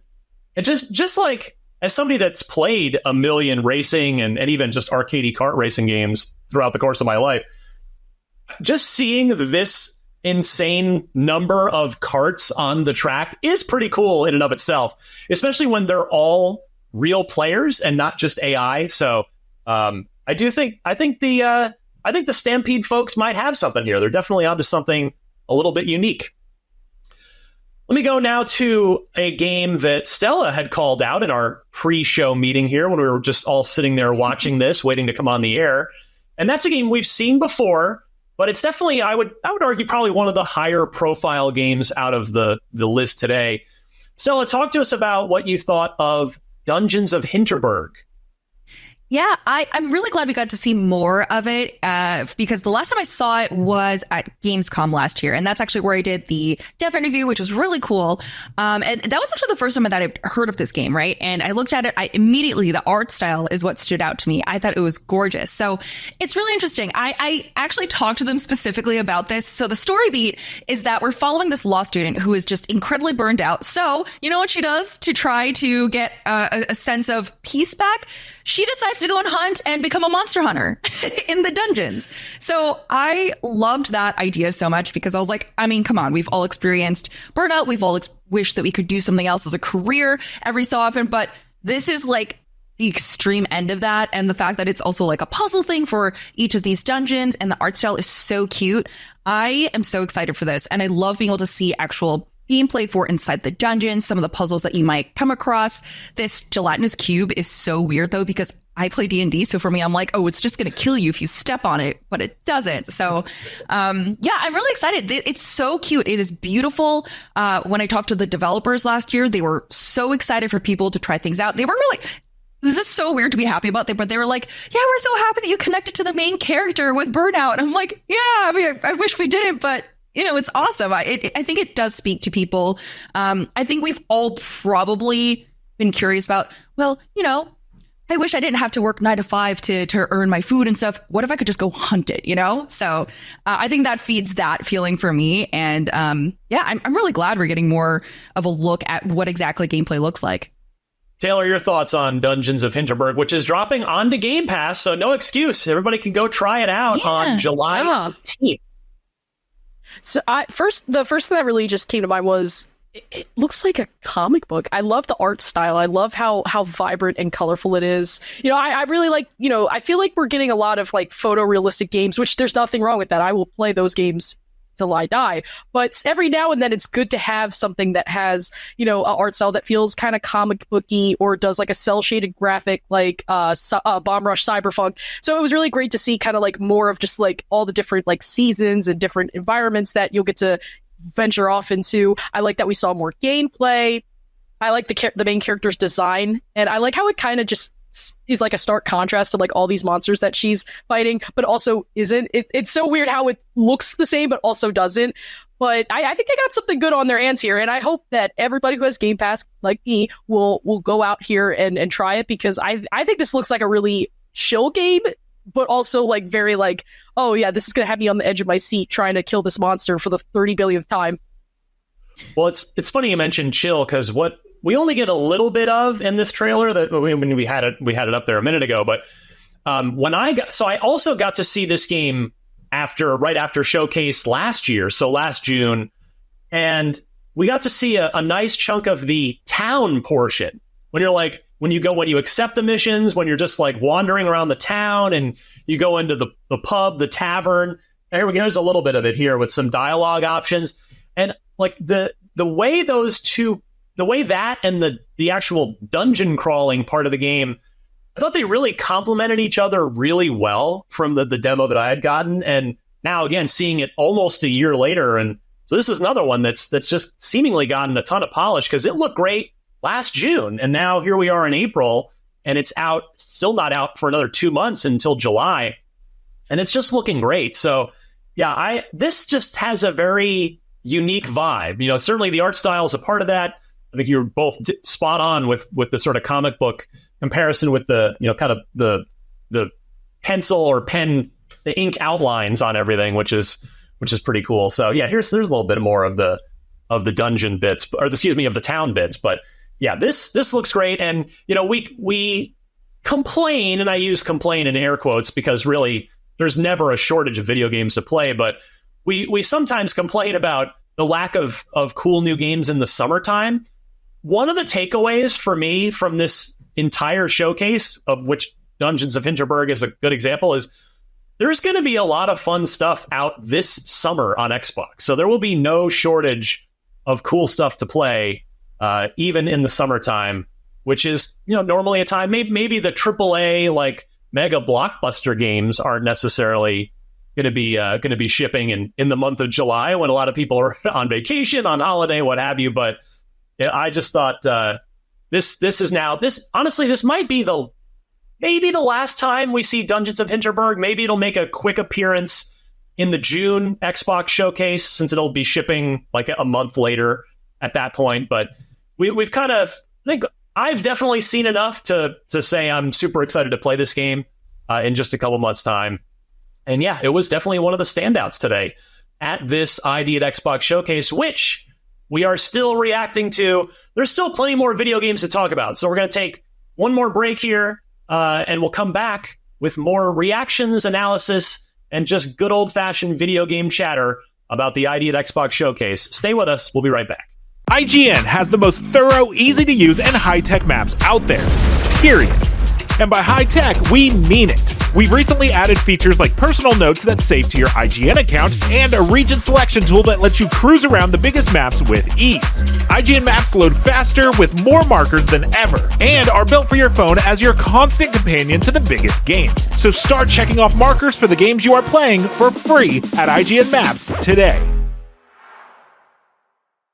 This summer, IGN is hosting a huge in-person event, and we want you there with us. IGN Live is bringing the VIP experience to you, the fans. We've got trailer reveals with brand new gameplay from the hottest games, hands-on game demos for you to play, live tapings of your favorite IGN shows, contests, prizes, cosplay, interactive activations, photo and video opportunities. Most importantly, there will be tons and tons of video games. Now join our crew for IGN Live from June 7th to 9th at Magic Box in downtown LA. Tickets available now.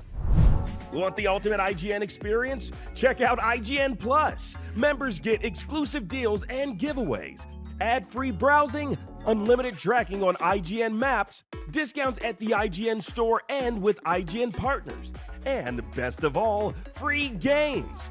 Get 30 days of IGN Plus for just $1. Head to plus.ign.com. The Cinefix Top 100.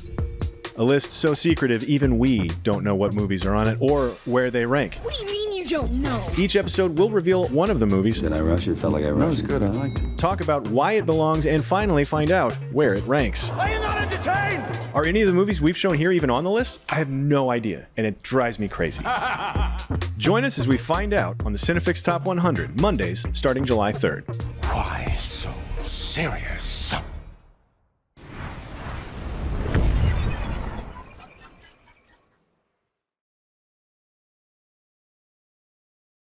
Welcome back to Podcast Unlocked. We are rolling through talking about all the cool games we just saw in the ID at Xbox showcase presented by IGN. Hope you enjoyed it, and I hope you're enjoying this live episode of Unlocked as well.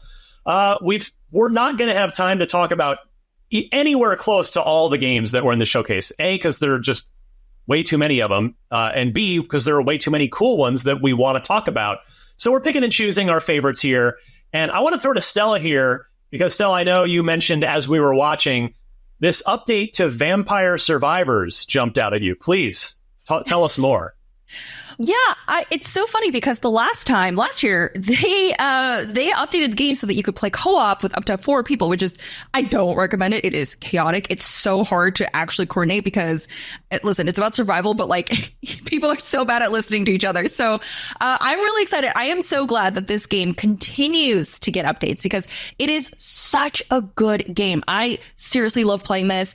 It's even on your phone if you want to play, and it plays really well there too. I am so excited because here's the thing. Once you start playing this game, you can't stop, and you just want more. You want more challenges to unlock. You want more characters to unlock. You want more weapons and more upgrades because if you play and you get addicted to it, as anyone should, you'll find that you will probably get up to all those challenges, unlock all the abilities and power-ups pretty quickly. So I love that they are constantly updating this. Also, this crossover is super interesting, Taylor. I know you haven't played yet, but you said that you were super excited about this specifically because of this. Yes. I when I saw the Contra deal, I was like, what? I was like, huh? I was like, I mean, that's a choice, but I'm not bad about it. I really enjoy kind of like run and gun shooters, so Metal Slug and especially Contra. I think the last one I played that I really enjoyed was Blazing Chrome that came out a few years ago. So when I saw Vampire Survivors is going to get this Contra DLC, just watching it in action, I was like, oh, I'm hooked. I was like, man, this is the thing that's going to get me to play Vampire Survivors. Okay, I'm not bad about it. I'll play it. I've been meaning to try it anyways, so this was like the thing that was going to push me off the cliff. shout out to Konami for doing some fun, smart, and dare we say maybe even a little risky. Like not that the games are bad; they're partnering with good games, but it's always a little risky to cross over one of your 35-year franchises with anything else. But they also have the Castlevania crossover with Dead Cells, right? So there's just, it's cool to see this Contra crossover. Like they did the classic thing. First of all, the trailer was a clearly like tongue-in-cheek, jokey trailer. They called it a quadruple A update. They called out the train action, the train gameplay. And then you think that, okay, well, that's it. That's the update. And then the trailer, in fact, isn't over, and it goes into the animated stuff with the Operation Guns Contra DLC. It's out May 9th, so which will also feature Brad Fang from Contra Hardcore. And I confess I have not played Vampire Survivors yet, so apparently, Stella, I'm waiting to be addicted as soon as I do play it. Yes, it's okay. So here's the thing. I know it's only $5, which is crazy, and it's so good. I highly recommend it. Ryan, I think you would love this. I wasn't even into these types of games because I always thought I'd be overwhelmed by the amount of different builds you can do, but I realized that's kind of the best part of this controlled chaos, right? So you're getting all these different types of maps. I think this is a really good time for you to jump in when this comes out, because I think maybe you'll feel a little bit more familiar with like that run and gun thing like Taylor. I am so excited to see how that's going to work, because my favorite guy, there's even a dog who like poops flowers and stuff in this game as an attack, which is great. So it's just, I love that it fully embraces the chaos. And I'm so shocked that you haven't played this. This is totally something up your alley. Well, since you are, I would say you are probably the most just technically skilled video game player at IGN. So you said don't play it in 4-player because it's chaos, but if you and I play it 2-player co-op, will that work? Yes, do it that way? Yes, I do. I will absolutely do that. You can carry me. Yeah, yes, but then also only if we can get the entire panel with Destin whenever he's feeling better and Taylor in to play Jackbox party games. I'm down. Yeah, Easy, right. Let's do it. Yeah, exactly. Easy yes to that. Yeah, that's a deal right there. Let's see. So we've got a few more minutes. I'm just wanted to go through. I want to call out just a few things, and if either one of you has thoughts, just throw them out. Commando's Origins was from earlier on in the showcase. This I liked, and the reason that I liked it, not because it's a World War II setting, because while I would say that the World War II game fatigue has probably worn off because publishers and developers finally took a break from them, I like this game because it's got stealth elements. It appears to be a game that you can absolutely just stealth your way through and have a good time. As you can see, top-down perspective here, which definitely calls back to my youth of playing like top-down games like this. You see you're knifing dudes in the throat from behind them. You're setting traps. We saw you're sniping them from afar. You're doing the army crawl. You're dressed up. You're wearing camo. So closed beta for this thing, again, in the summer. So if you need stuff to play over the course of the summer, this is going to be out there, and it's going to be day one on Game Pass for everything, for console, for on your Xbox console, PC, and also you can jump in and play it through the cloud as well. So this one jumped out at me. I like the idea of where this game is going, and I hope it plays as fun as it looks, personally. Yeah, it's surprisingly brutal for a top-down game. I was not expecting that, and I really love the way that the sniper reticle comes up. So in terms of you interacting with things in the world, I was very surprised by that. It's such a small detail, but it makes it feel a little bit more like, oh, I'm actually sniping this. That makes sense. I really liked that. Let's go. We can probably crowbar in a couple more games here to say a few things about. I'm going to go to one that I believe, Stella, you had flagged, because it has cats in it. Oh, and that is Times and Galaxy. If we want to take another look at Times and Galaxy, they gave us an animated trailer, sci-fi game. You can ask different questions of, in this one. And it seems to be like a build a story kind of. That was the takeaway that I got from it. And I will admit, I'm not quite sure exactly what this game is yet after watching this trailer. And I don't know if that's a good thing or a bad thing, but it's definitely colorful. And it looks like that you get points or you get rewarded for building a cool story with certain ingredients in it.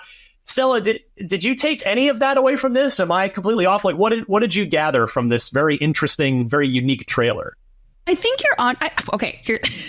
I think your guess is as good as mine because I have no idea. All I know is that I saw like the mech space cat and I was like, yep, I'm in.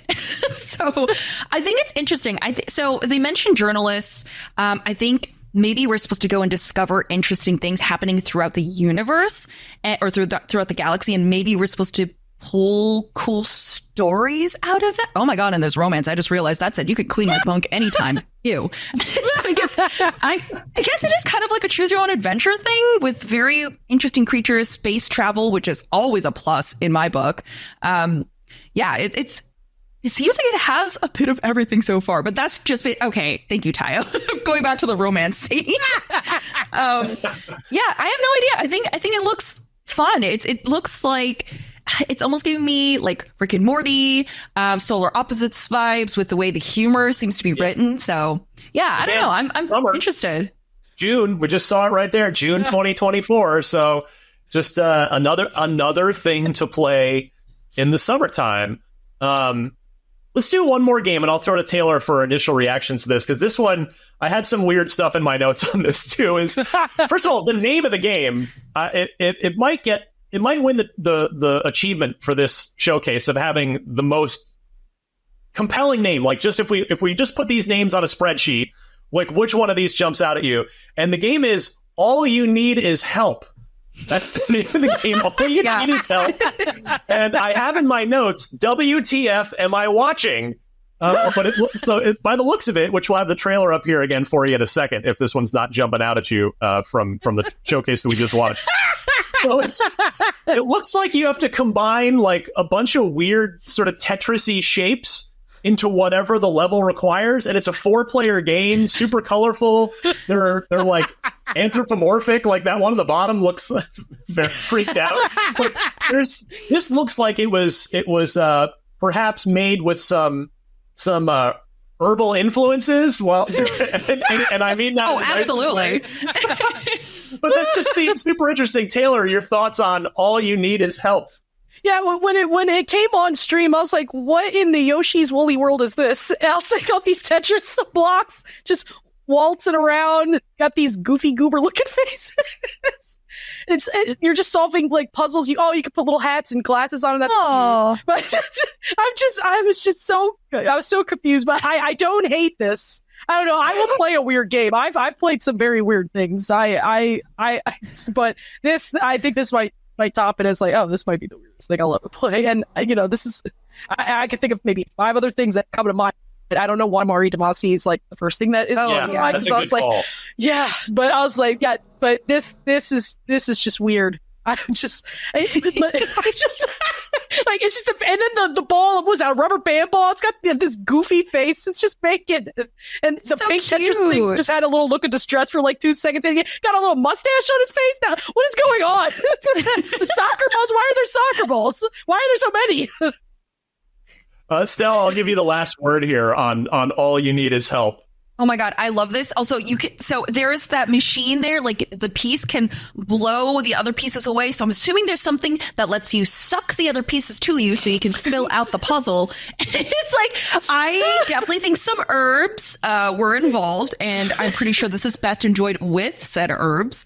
But I'm so excited. This looks like the dumb co-op game that I need, because this is look at that. It looks so stupid and I love it. Like, they're so cute. They're so squishy, and you kind of need to cooperate with your team, but also it seems like, what happens with any sort of co-op game like this. They're not going to cooperate. They're going to make it harder for you. So I love it. I think it's going to be so cute. And again, Game Pass, no excuse not to try it. Coming to Game Pass this fall.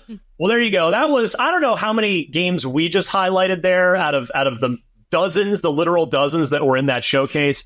But those were our favorites. Hit us with your favorite standout games from this showcase in the comments below, wherever you're watching us, whether it's on IGN or on YouTube or anywhere else. But this has been Podcast Unlocked. I want to thank both Taylor and Stella, as well as our super producer Tayo, for making this episode possible here right on the heels of this ID at Xbox showcase. And thanks to all the great developers who gave us all these awesome trailers so that we could put together an ID at Xbox showcase here at IGN. So with that, my name's Ryan McCaffrey. We shall return with another regular old episode of Podcast Unlocked next week.